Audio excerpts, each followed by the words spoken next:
Good morning. Today is Tuesday, 19th December 2017. I'm Ebony Brandon. These are today's top stories.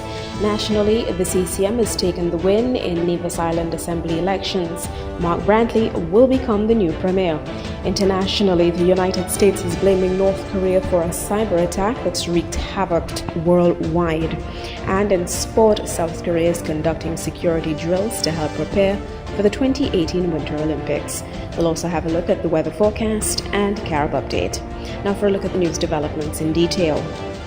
The people of Nevis have chosen Mark Brantley and his Concerned Citizens movement to lead the island over the next 5 years. In the polls, which from all reports were conducted without incident, the CCM was successful in taking 4 of Nevis's 5 seats. While in the final analysis, the voter turnout was not as impressive as in years past, the people of Nevis did come out early and consistently throughout the day despite some sporadic rainfall.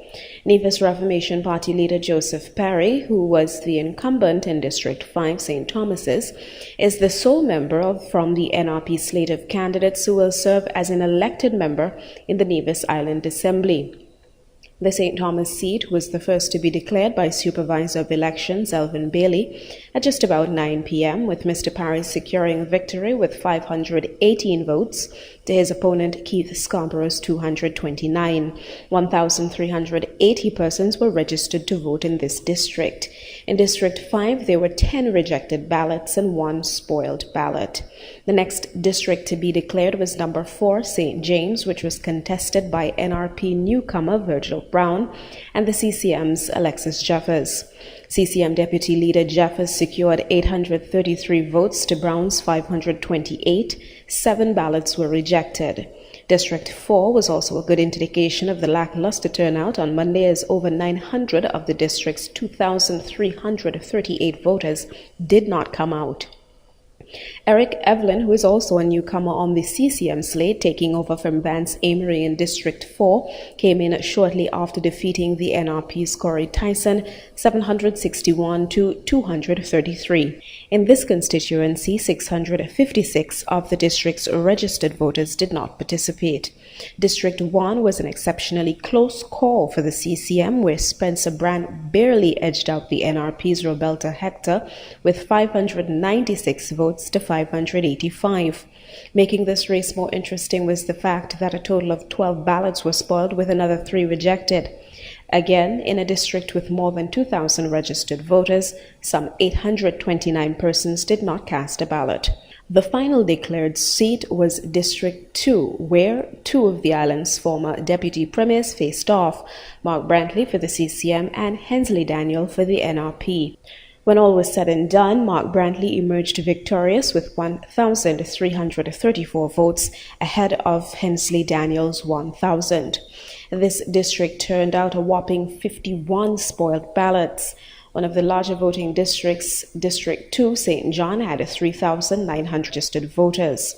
Following the win, now Premier-elect Mark Brantley, who will become the 4th Premier of Nevis, informed that today would be declared a public holiday on the island. It's expected that following the swearing-in ceremony, which will take place over the next few days, the new Premier will shortly thereafter announce his cabinet. With elections now passed, the much-demanded budget will very likely be presented early in the new year. The Nevis Reformation Party has not yet made a formal statement following last night's win by the CCM. We will try to be in contact with them throughout the day to hear what their comment is on what took place yesterday in the Nevis Island Assembly elections. In international developments this morning, the Donald Trump administration is blaming North Korea for a cyber attack in May that affected more than 150 countries across the world. The so-called WannaCry virus crippled hospitals, banks, and other major businesses. It's not the first time Washington has blamed Pyongyang for a major cyber attack. Imitas Tieb reports. The so-called WannaCry cyber attack was designed to exploit vulnerabilities in Microsoft Windows, the most widely used operating system in the world. More than 300,000 computers in over 150 countries were affected, costing billions of dollars. According to the U.S. government, the damage was so widespread it affected businesses, banks, and also hospitals, with senior White House officials accusing North Korea of being directly responsible. It disrupted major shipping companies and lots of supply chains and continues to cause disruption to this day. For policy making and diplomatic and potentially military actions, it matters an awful lot. If this was a deliberately disruptive attack by North Korea, that's quite different to being a criminal enterprise that got out of hand from a policy perspective. The cyber attack first started affecting Windows computers in May. Users were asked to pay a ransom to have their data restored. Europol, the EU's police agency, described the scale of the global attack as unprecedented. In the UK, the National Health Service was forced to turn thousands of patients away and cancel surgeries. Russia was also badly hit, causing problems to its postal service. This isn't the first time the U.S. has accused North Korea. 3 years ago, then-President Barack Obama, appearing in the White House press room, blamed Pyongyang of carrying out a similarly sophisticated cyber attack on the U.S.-based Sony Pictures Entertainment. Senior North Korean officials had expressed anger that Sony was releasing a comedy called The Interview, featuring a CIA plot to assassinate their leader, Kim Jong-un. The accusations of North Korean involvement in the WannaCry attack comes as tensions mount over Pyongyang's nuclear weapons program. Since becoming president, Donald Trump has engaged in an escalating war of words with Kim Jong-un, trading personal insults and threats of military strikes. Kim has responded by testing several long-range ballistic missiles, raising concerns that it could lead to something much worse. In sport this morning, the Winter Olympic Games in South Korea are just over 50 days away, and security is a major concern after North Korea tested another intercontinental ballistic missile just last month.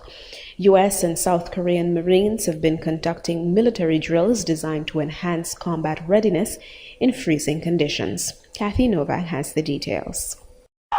At first glance, portions of this training drill appear to be just a lot of grown men playing in the snow. The objective of this challenge, to steal their opponent's hats, rendering the other side even more exposed to the elements than they already were. But there is a very serious side to these games, protecting against the increasing threat from North Korea, even in temperatures that can dip below minus 20 degrees Celsius.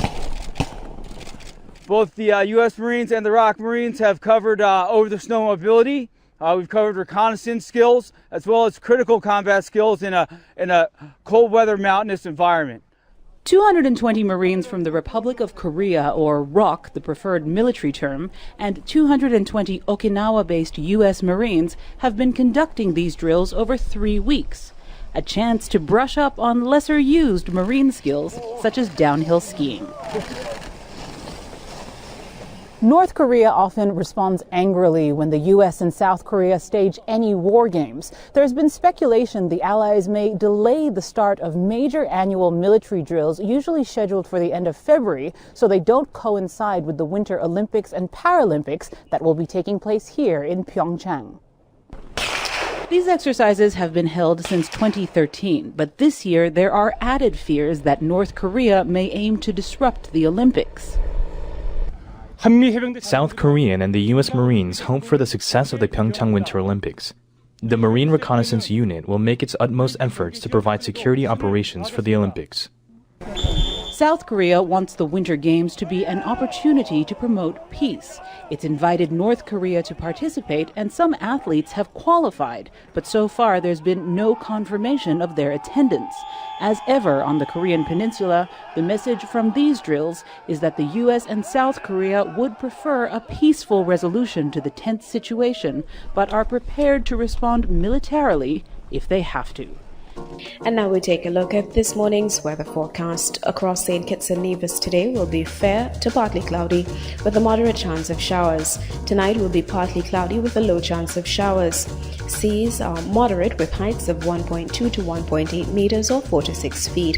Small craft operators and sea bathers should continue to exercise caution.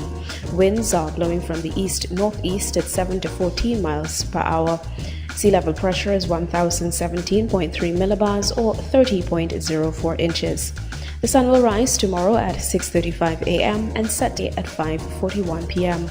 Across the rest of the Eastern Caribbean, a dominant high-pressure system will keep conditions relatively stable for most of the Eastern Caribbean. Partly cloudy skies are expected to prevail with a moderate chance of showers as pockets of low-level moisture and clouds are transported across Puerto Rico downward to the Windward Islands and Barbados. Meanwhile, occasionally cloudy spells with at least a moderate chance of showers will be experienced across Trinidad and Tobago. That wraps up this morning's news presentation. We close with another look at this morning's top stories. Nationally, the CCM has taken the win in the Nevis Island Assembly elections. Mark Brantley is set to become the island's fourth premier. Internationally, the United States is blaming North Korea for a cyber attack that wreaked havoc worldwide. And in sport, South Korea is conducting security drills to help prepare for the Winter 2018 Olympics. I've been your presenter, Ebony Brandon. Thank you so much for tuning in. Carib Update is next.